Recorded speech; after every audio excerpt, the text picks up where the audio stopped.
Pemirsa, Rida dan Solepati melakukan penelusuran di Pura Taman Beji. Berhasilkah mereka melihat masa lalu yang terjadi di tempat ini dan juga menerawang sosok yang menjaga Pura Keramat ini?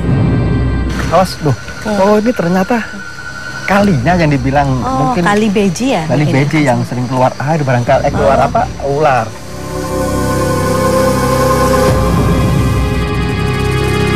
Aduh.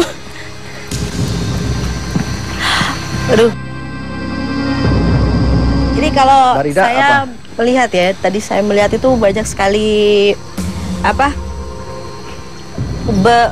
kumpulan kayak ular-ular kecil gitu loh. Tadi dalam air gitu. Tuh masalahnya kan aku bermasalah kali sama ular ya, saya agak geli soalnya sama ular. Kalau gitu. yang saya lihat sih seperti gitu. Kecil-kecil kan soalnya, kecil-kecil. Saya belum bisa melihat. Dan itu saling membelit gitu. Secara jelas, cuman saya lihat energinya yang itu diikutin oleh sosok-sosok. Sepertinya itu penjelmaan gitu loh, kalau saya rasakan. Iya.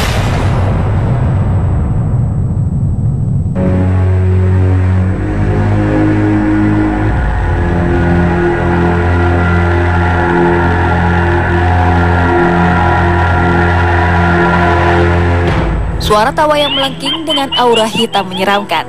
Itulah gambaran dari Dadong Guliang, penyihir wanita yang pernah memporak-porandakan desa Akah. Sejarah lisan mencatat tahun 1836 Masehi, Dadong Guliang menyerang penduduk desa Akah.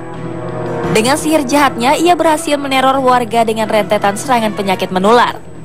Keadaan desa yang tidak stabil membuat tetua desa pada saat itu berpikir keras untuk memindahkan penduduk desa Akah ke wilayah lain. Tidak berhenti sampai di situ, Dadong Guliang masih tetap menjadi momok warga Akah. Di wilayah desa yang baru, penyihir jahat itu tetap melancarkan serangannya.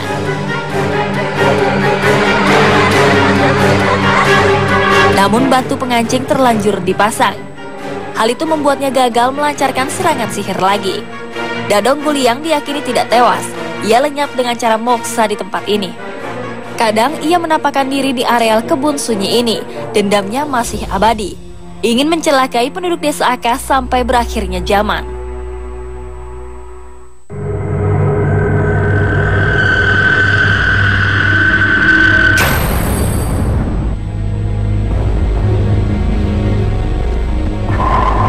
Nah, pemirsa Mister Tukul jalan-jalan dimanapun Anda berada, dari dunia nyata maupun dunia gaib di seluruh alam semesta yang indah ini. Sekarang saya mau nanya kepada Pak Wayan ini. Ini sekarang kita udah di dekat sekali, kira-kira ada 7 meter. Nah, Pak Wayan, ada hubungan apa nih Dadong Guliang dengan desa di sini nih Pak? Cuman Dadong Guliang ini sebenarnya beliau adalah dari Guliang, desa Guliang, Kabupaten Bangli. Oh. Itu. Nah, mungkin beliau gimana dengan situasi keadaan di sana, akhirnya beliau hijrah ke sini. Hijrah ke sini, terus menempati areal ini. Itu. Nah, dengan singkat cerita, dengan adanya kesaktian beliau, itu akhirnya dipergunakan dengan hal-hal yang negatif. Maaf, laki apa perempuan ya beliaunya nih? Kalau Dadong, istilah Dadong di sini perempuan ya. Perempuan, ternyata perempuan. Kalau Mbak Rida dan Ahmad nih, bisa diterawang sedikit, mungkin dianalisa nih.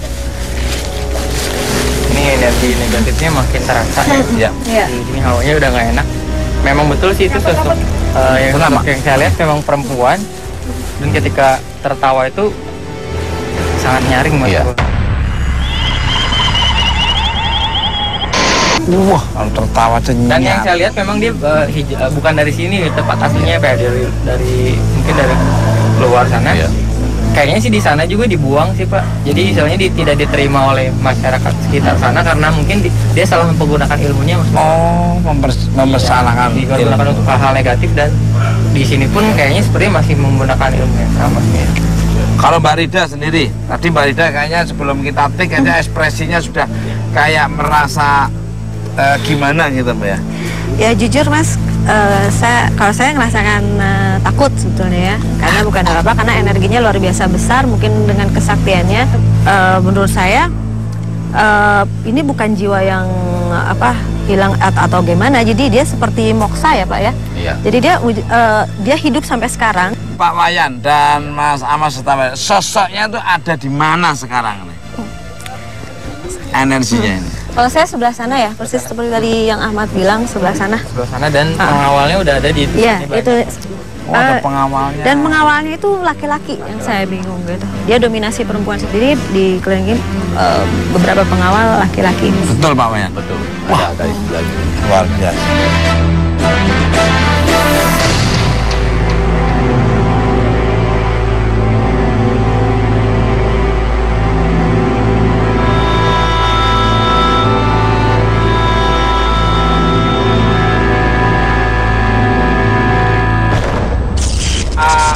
Apakah Mas Dadung Guliang itu masih memendam rasa dendam terus nih sampai sekarang?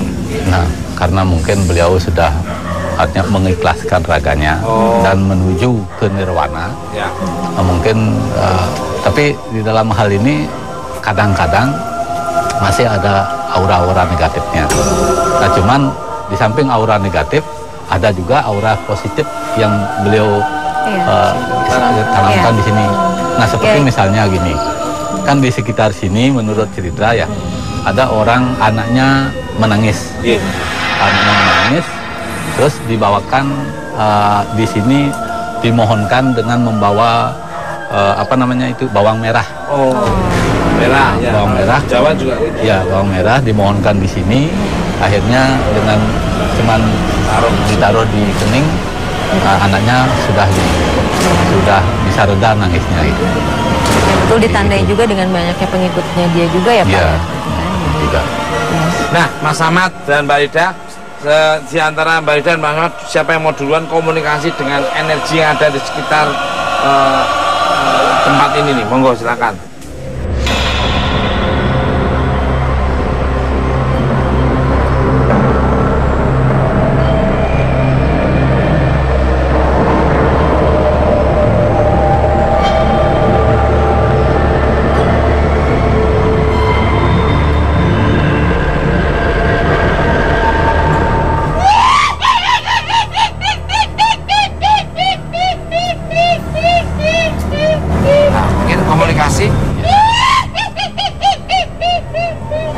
Maaf, dengan siapa saya bicara?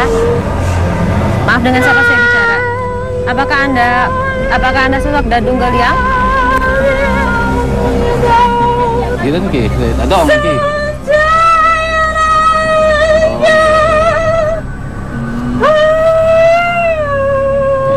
Ki ampura nggih. Ampureun ki dadong. Doaning puniki dadong niki dimuat untuk aura dadong napi jakti kewentenan dadong sekadi asa puniki. Nah, tikang mas ledang dadong manggeside ngampurayang. Duaning puniki istilahnya anggene geguat ring sajroning ngelestariang kewentenan keajaiban secara misteri.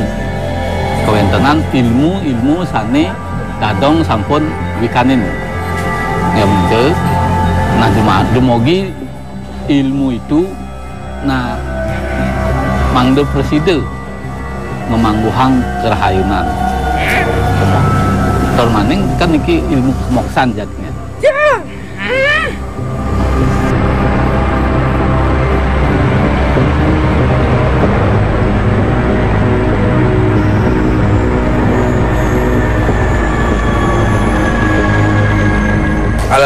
Ini sangat berat sekali sih Mas Pur. Ya. Saya sempat nggak sadar apa yang dia ucapkan pokoknya. Ya. Tapi ketika dia mau menjelaskan lebih dalam, mungkin dia langsung batin ke Pak Wayan. Komunikasi lewat batin, dan betul yang tadi dikatakan oleh Pak Wayan adalah salah satu komunikasi dia langsung lewat batinnya Pak Wayan. Dia di latar belakangnya sama dendam ya Mas Pur. Sebetulnya dendamnya mungkin di tempatnya yang dulu. Dia sampai diusir segala macam, kita kesini dan masih tetap tidak diterima di sini, dan akhirnya ilmu ada yang jawil kaki saya malahan.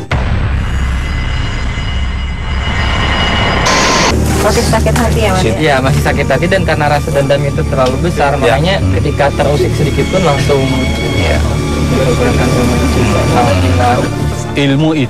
ilmu yang beliau miliki itu sebenarnya adalah ilmu kemoksaan. untuk bisa melepas jiwa dan raganya beliau. Nah, itu disalahgunakan oleh beliau karena rasa dendam yang dibicarakan, rasa dendam. Nah, mudah-mudahan dengan adanya kejadian-kejadian yang beliau alami itu, ini pesan beliau, semoga janganlah takut kepada ilmu yang penestian, sebab itu kalau dipergunakan secara positif akan mengarah kepada positif juga. Itu adalah tujuannya, adalah untuk melepas jiwa raga kita supaya bisa kita menuju ke nirwana.